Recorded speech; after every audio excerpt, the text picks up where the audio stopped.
first check of a photocopy of my first sale of a house right here. A very big accomplishment. I'm probably gonna wind up framing this, but this is gonna be something that I keep forever. Now, the reason why I brought that up first is because I want you guys to start journaling your whole life. Start off by making a YouTube channel. You guys can, journal your life, see where you started at, make a quote, make a promise to yourself and start there and then branch out. I believe that is the best thing you can do for your life, in my opinion. When you're growing up, we're taught to write in journals. We start it and then, it brings us back to a time. But I feel like with YouTube nowadays, it's visual. You can see the expressions you were making, the way you talked, the way you've grown. And it's just an all around good experience, in my opinion. Now, the more you take it serious, the better the outcome will be. I will say, just because I don't have 100,000 subscribers or a plaque, it is still possible to make money on this where you don't have to work. Now, with that being said, I wouldn't say just go out there and quit your job. You should definitely want to have multiple incomes coming in before you just go out and do that. But in my opinion, getting fired really changed my life, and that's why I was able to have this check in front of me today. So with that being said, guys, I just want to start off by saying, thank you guys for support. I really appreciate all of you guys, the subscribers, the non-subscribers, the non-subscribers especially, because you guys are the really ones that watch my channel, give me the bad comments and things like that for engagement, and I really do need that. Now, there's people on this platform that's in the same niche as me that has thousands of more subscribers than me, but I have more views than them. So on this platform, you get paid by views, all right? You don't get paid by having more subscribers. So with that being said, focus on making quality content. You're not always gonna get the subscribers. You're gonna get the views before you get the subscribers. And some people's pace is faster than others. Try not to pay attention to that. An old feature on YouTube, you used to be able to hide your subscriber count, but they took that away. But I would say if you're on this journey right now, just put out the good content, the quality content, and don't BS anybody. You know what I mean? It's not fair to other people to just waste their time watching something that you just want to do is for fun. You know what I mean? A lot of people have or should take their time serious. With that being said, but I just want to say, I started this whole process 4 years ago, and it's been a hard struggle. Okay, it's not easy as it may seem, but it's definitely worth it. And I'm talking about houses. So I got into this about a year or two ago. I was looking up my first house in Jersey. It's very expensive here. I think it's like the number 1 or number 2 most expensive state in the US, depending on if you count New York and Jersey as the same, but it's in the top 5. Houses at a low, I'm talking about like around an area where it's decent and a house is like ran down, costs you a minimum of 300 to 400,000. During COVID, it was possible to find them as low as 450, 350, but that was like the lowest. You wasn't finding nothing for like 250, 300, and you have to make about $100,000 a year to be able to afford a 400,000 house, just in case you guys are wondering. And when you do finally find the house that you want, when you bring the 3.5% and everything like that, you're gonna be paying just about maybe like 20 grand in pocket, out of pocket. So like to close and everything like that, you might need another 10. So to start off, you gotta have at least like 30 to 40 grand, I would say, in your account, and it can't be like going in and out. It gotta be just there sitting. You can't be getting gifts from people and things like that, and sending money and somebody sending you like a big lump sum. All those type of things you really cannot do.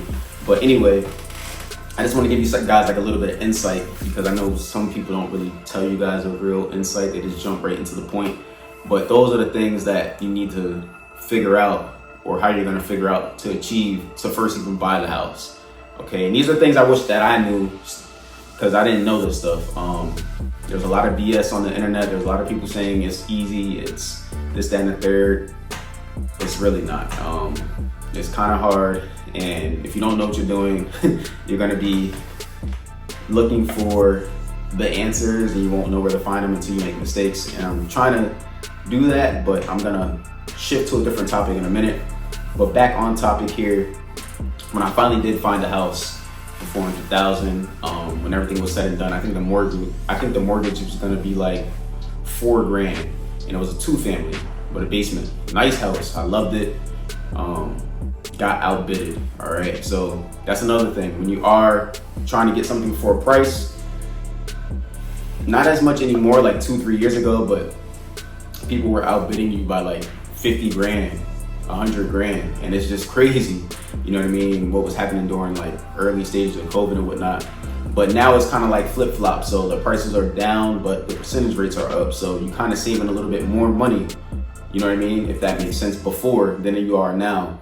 But you know, people didn't look at it like that. But anyway, another topic that I'm just jumping too ahead about. I just want to like keep you guys and check and let you know like how these things work. But I was gonna live in one apartment and rent out the other. Now with that being said, rent in Jersey goes for like the lowest like 16, 18, depending on your area. The nicer it goes, the higher it goes up. So let's just say 1,800. So now I gotta pay what, 2,200 out of pocket, which ain't bad, but you're still paying a high rent, and then you gotta fix up the property, do all this other stuff. It just, you know what I mean, wasn't making sense. So what I did was I went out of state. All right, now you guys may be like, why would you go out of state? You don't know anybody out of state and things like that. I would say if you have a family member that lives somewhere out of state, look in that state because you'll feel a little bit more at home. That's what I kind of did. And the state that I was in and buying real estate in, it was super cheap.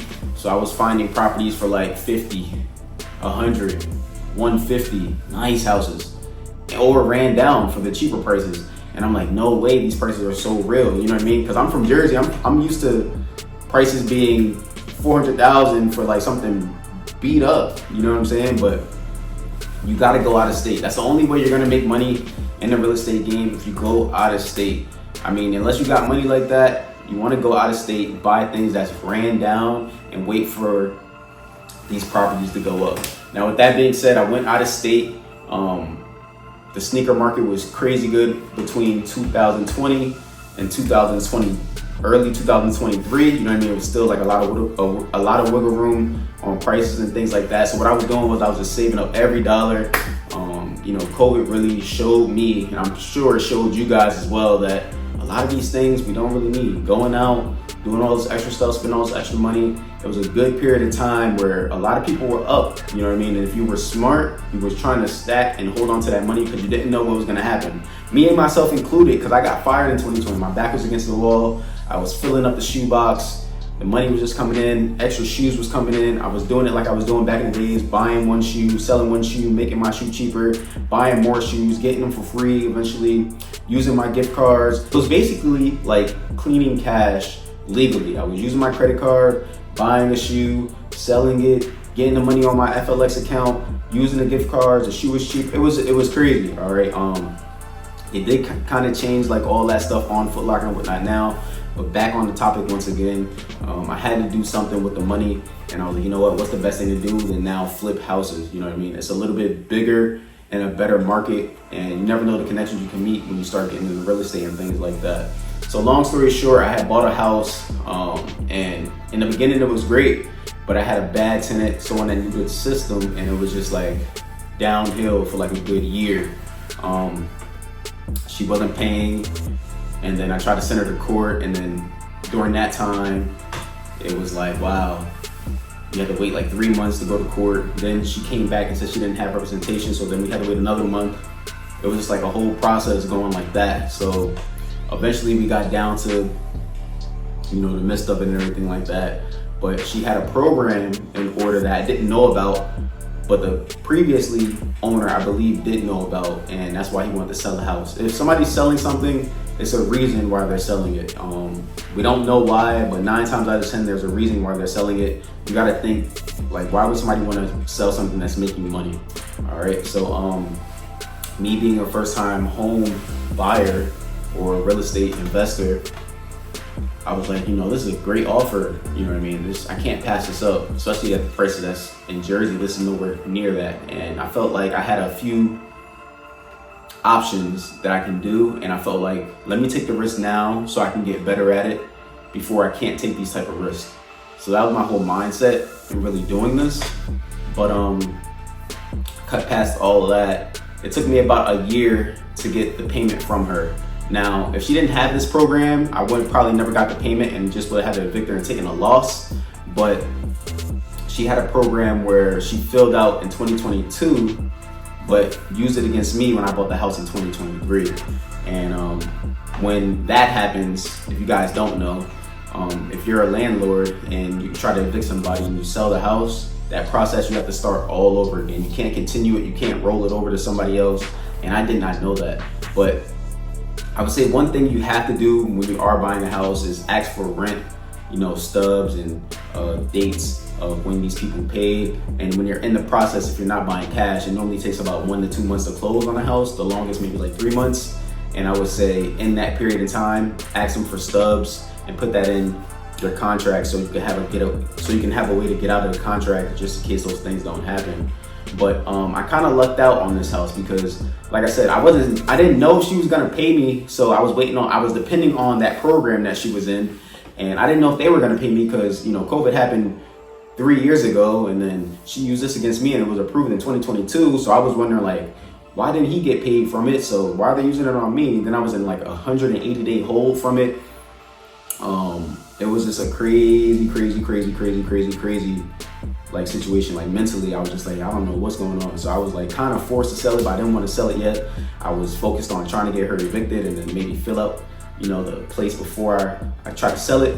But anyway, the payment finally came through and it was a big lump sum. So I was like, oh man, I was super happy about it. And then as soon as I got the payment, I called my realtor. I was like, look, we got to put this house on the market ASAP. I don't know if she's going to pay the next 2 months. I don't want to deal with it anymore. Let's do it. Put it on the market. I wanted to sell it for about the price that I actually got for it, maybe like 30,000 less. And I was like, just put it at this price. And my realtor was like, you know what, we're going to put it at this price and have a bidding war, hopefully. So there was a little bit of a bidding war, like I was telling you guys earlier, where things is, you started at one price, at a good price, and then people were like, oh, that's a good price, let me put it at this one. I think a lot of people are gonna jump on it and things like that. So it got over what I projected and what the realtor projected. So we both made out pretty good on that deal. And in that deal, I just wanna say, like in the beginning of it, I was kind of nervous because she didn't pay within those 2 months. Remember just a few minutes ago or seconds ago, I told you guys how you should check the rent within those 2 periods or 3 periods of you selling the house to make sure they're up to date and everything is going well. So just in case somebody says, yeah, they're paying, and then by the time you sold the house, they're not paying you, you know what I mean? Then you're losing out on turnkey, money. She didn't pay.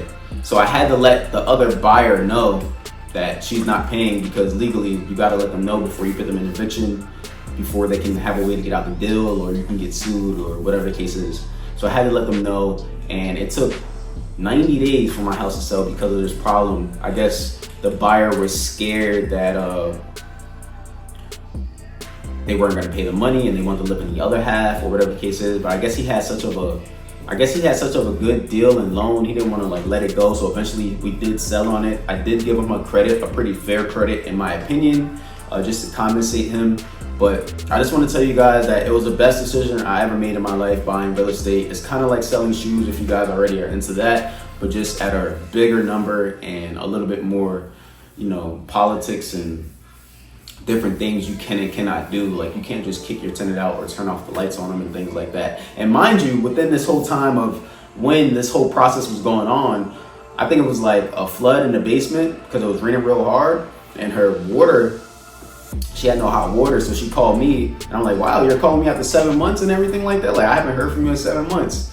And we just had like a little discussion, and then she's like, well, you messed with the wrong one and all this other stuff. I'm like, lady, I've done nothing but showed you I'm a good landlord. I haven't not fixed anything in the house or not did any updates that I told you I wasn't gonna do when I first purchased the house, because I was like fixing it up when I first bought it.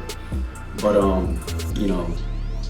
I think the best thing that you can do is probably do real estate. I mean, there's a lot of hiccups in it.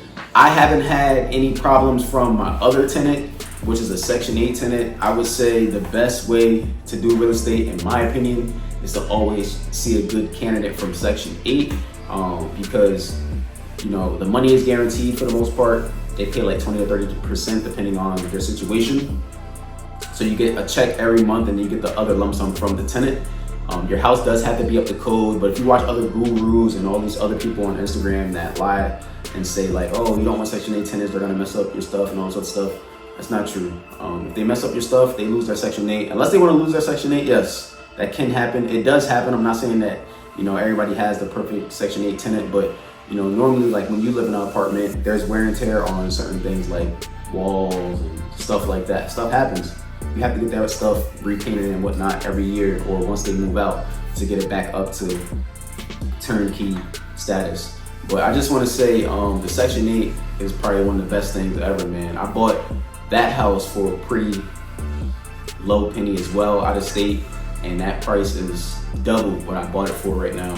I'm probably gonna hold on to that one a little bit longer. I feel like the price I bought it for, I can't beat it, and I'm making money on it every month, positive money. So when you buy in cash, you basically profit all your money, unless you're paying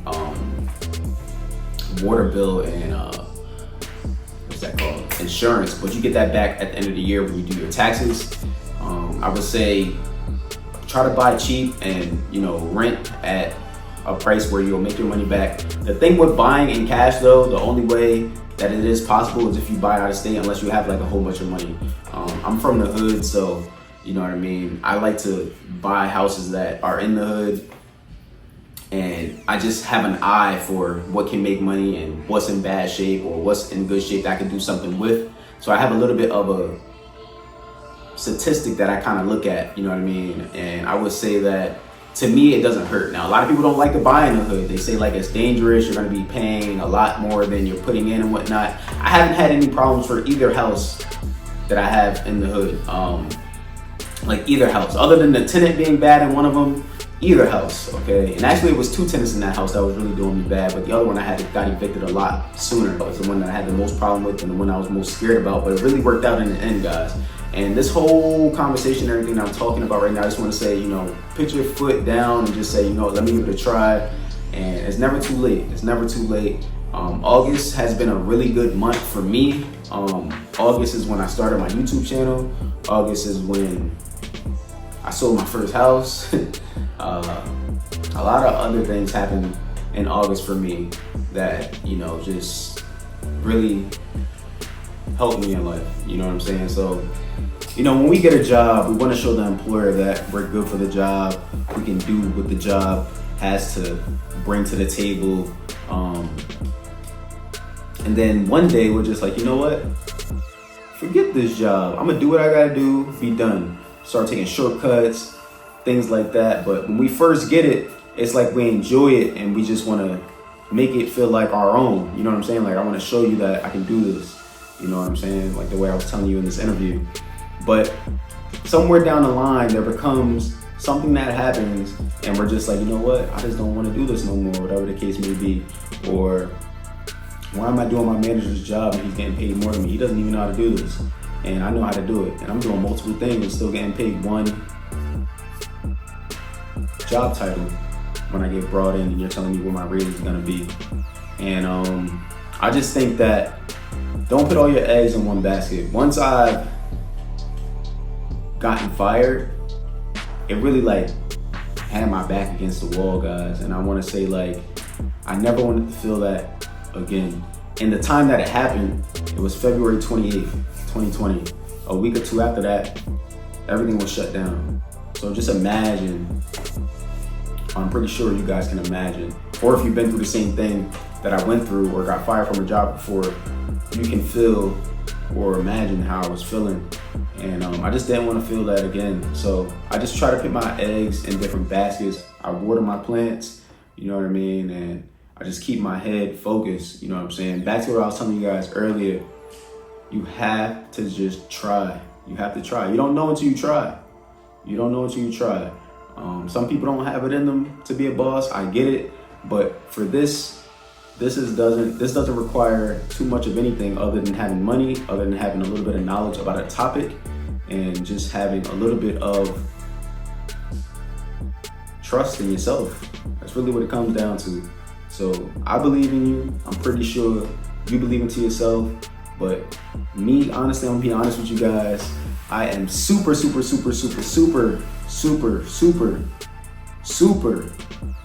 confident, guys. There's nothing that can stop my confidence. If you know me personally, if I lose to you in anything, I want to keep playing until I win. That's just how you get better. Some people don't see it like that though, and that's okay. I'm gonna end this video on that note. I just want to say thank you guys for the support. Make sure you guys like, comment, subscribe, show your boy some love, and stay tuned.